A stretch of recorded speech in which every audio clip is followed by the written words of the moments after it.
नमस्कार, तळोदा वृत्तांकनमध्ये आपलं स्वागत आहे। जर आपण नवीन असाल तर कृपया चॅनलला लाईक आणि सबस्क्राइब करा व बेल नोटिफिकेशन ऑल वर सेट करा। लग्न सराईची धूम, वाढत्या तापमानामुळे वऱ्हाडी हैराण, डीजेचा बँडबाजावर कुरघोडी। रवींद्र वळवी मोलगी प्रतिनिधी।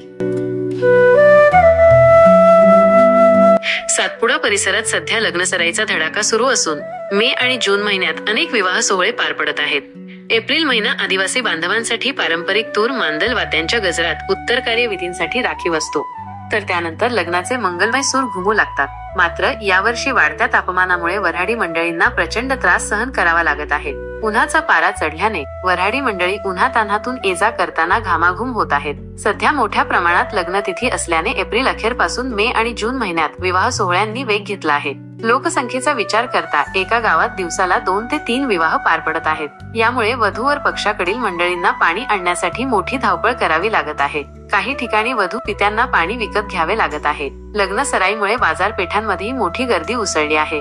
कपडे, भांडी आणि सोन्याच्या दुकानांमध्ये खरेदीसाठी झुंबड उडाल्याने ती हाऊसफुल झाली आहेत। पण या गर्दीतही वाढत्या उष्णतेमुळे वऱ्हाडींची दमछाक होत आहे। लग्न सराई म्हटलं की पूर्वी सनई, चौघडा, बँडबाजा, तडमताशा आणि ढोलीबाजा या वाद्यांचा गजर अपेक्षित असे। मात्र आता या सर्व वाद्यांवर डीजेने कुरघोडी केल्याचे चित्र आहे।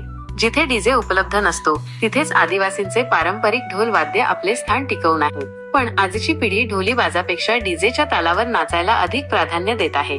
हळदीपासून ते वऱ्हाड निघेपर्यंत सनईचा सूर ऐकू यायचा, त्यानंतर बँडने जागा घेतली, मग ढोलीबाजाने, आणि आता ही जागा डीजे घेऊ लागला आहे। सध्या लग्न सराईचा जोर वाढत असताना दिवसाकाठी एका गावात 2 ते 3 विवाह होताना दिसत आहेत। या विवाहांमध्ये वर पक्षाकडून वधू पक्षाला दारूच्या स्वरूपात पाच देणगी देण्याची पद्धत आहे। यावरून एक नवीन आणि चिंताजनक ट्रेंड समोर येत आहे। तरुण मंडळी दारू असेल तरच नाचू असा हट्ट वरकडील मित्रमंडळींकडे करत असल्याचे दिसत आहे।